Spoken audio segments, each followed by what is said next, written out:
స్టోరీలోకి వెళ్లే ముందు ఒకసారి హీరోల పారితోషికాల గురించి మాట్లాడదామా? ప్రభాస్ 150 కోట్లు, అల్లు అర్జున్ సినిమాలో వాటా ఇంకా 100 కోట్లు, మెగాస్టార్ చిరంజీవి 70 కోట్లు, జూనియర్ ఎన్టీఆర్ 100 కోట్లు. ఇలా అందరు పెద్ద హీరోస్ ఈ రేంజ్ లో రెమ్యునరేషన్ తీసుకుంటున్నారు. ఓరి బాబోయ్, ఈ లిస్ట్ లో మన బాలయ్య పేరు లేదేంటో అనుకుంటున్నారా? బాలయ్యకి సినిమా ముఖ్యం బాస్, రెమ్యునరేషన్ నెక్స్ట్. ఎస్, ఇదే మన పాయింట్. అసలు కథ ఏంటంటే,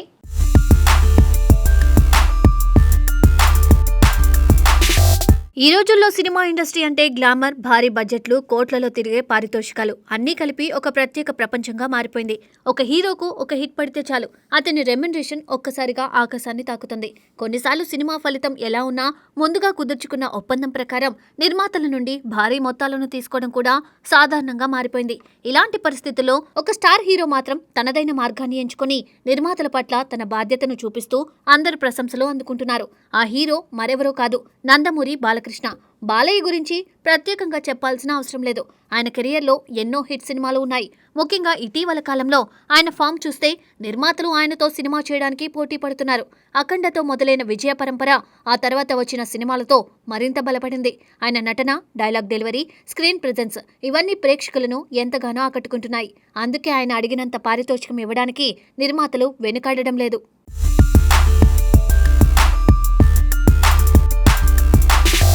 అయితే గతేడాది విడుదలైన అఖండ 2 విషయంలో పరిస్థితులు కొంత మారాయి. భారీ అంచనాలతో దాదాపు 125 కోట్ల బడ్జెట్తో తెరకెక్కిన ఈ చిత్రం విడుదలయ్యాక మిక్స్డ్ టాక్ను సొంతం చేసుకుంది. ఫలితంగా ఈ సినిమా ఆశించిన స్థాయిలో వసూళ్లను రాబట్టలేకపోయింది. దీంతో నిర్మాతలకు కొంత నష్టం వాటిల్లింది.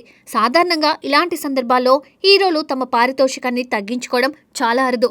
సినిమా హిట్ అయినా ఫ్లాప్ అయినా తమకు ఒప్పందం ప్రకారం డబ్బులు తీసుకోవడమే ఎక్కువగా జరుగుతుంది. కానీ బాలయ్య విషయంలో ఇది పూర్తిగా భిన్నంగా జరిగింది. నిర్మాత నష్టపోకూడదనే ఆలోచనతో ఆయన తన పారితోషికాన్ని తగ్గించుకోవాలని నిర్ణయించుకున్నారు. ఇది నిజంగా ఒక పెద్ద నిర్ణయం.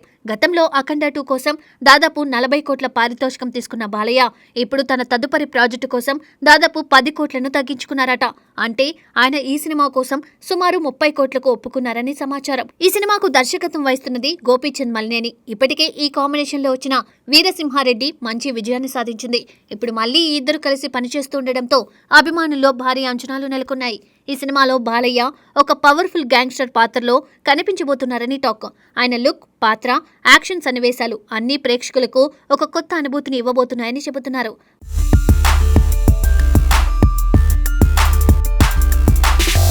బాలయ్య తీసుకున్న ఈ నిర్ణయం ఇండస్ట్రీలో ఒక మంచి సందేశాన్ని పంపింది. ఒక హీరోగా కాకుండా ఒక బాధ్యత గల వ్యక్తిగా ఆయన తీసుకున్న ఈ నిర్ణయం చాలా మందిని ఆకట్టుకుంది. సినిమా ఫెయిల్ అయితే నిర్మాత రోడ్డును పడకూడదు అనే భావనతో ఆయన చేసిన ఈ పని నిజంగా ప్రశంసనీయం. అందుకే ఇండస్ట్రీలో చాలా మంది ఆయనను అభినందిస్తూ బాలయ్య నువ్వు నిజంగా గ్రేట్ అంటూ ప్రశంసలు కురిపిస్తున్నారు. ఇది మాత్రమే కాదు, బాలయ్య ఫ్యూచర్ లైనప్ కూడా చాలా స్ట్రాంగ్ గా ఉంది. ప్రస్తుతం ఆయనతో సినిమా చేయడానికి పలువురు స్టార్ దర్శకులు ఆసక్తి చూపుతున్నారు. ముఖ్యంగా వివేక్ ఆత్రేయ, క్రిష్ జాగర్లమూడి వంటి దర్శకులతో చర్చలు జరుగుతున్నట్లు సమాచారం. అంతేకాదు, క్రేజీ డైరెక్టర్ కొరటాల శివతో కూడా ఒక ప్రాజెక్టు దాదాపు ఖరారైనట్లు తెలుస్తుంది.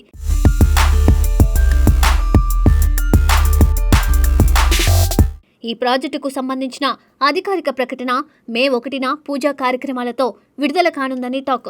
జూన్ లేదా జూలై నెలల్లో ఈ సినిమా షూటింగ్ ప్రారంభమయ్యే అవకాశం ఉంది. ఈ కాంబినేషన్ పై కూడా అభిమానుల్లో భారీ అంచనాలు ఉన్నాయి.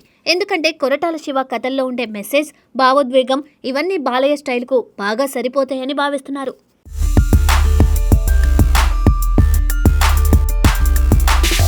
మొత్తానికి బాలయ్య తీసుకున్న ఈ నిర్ణయం ఇండస్ట్రీకి ఒక మంచి ఉదాహరణగా నిలిచింది. ఈ రోజుల్లో కోట్ల రూపాయల పారితోషికం కోసం పోటీ పడుతున్న సమయంలో నిర్మాతల శ్రేయస్సును కూడా దృష్టిలో పెట్టుకుని ఇలాంటి నిర్ణయం తీసుకోవడం చాలా అరుదు. ఇది కేవలం ఒక హీరోగా కాదు, ఒక మంచి మనిషిగా ఆయన గొప్పతనాన్ని చూపిస్తోంది.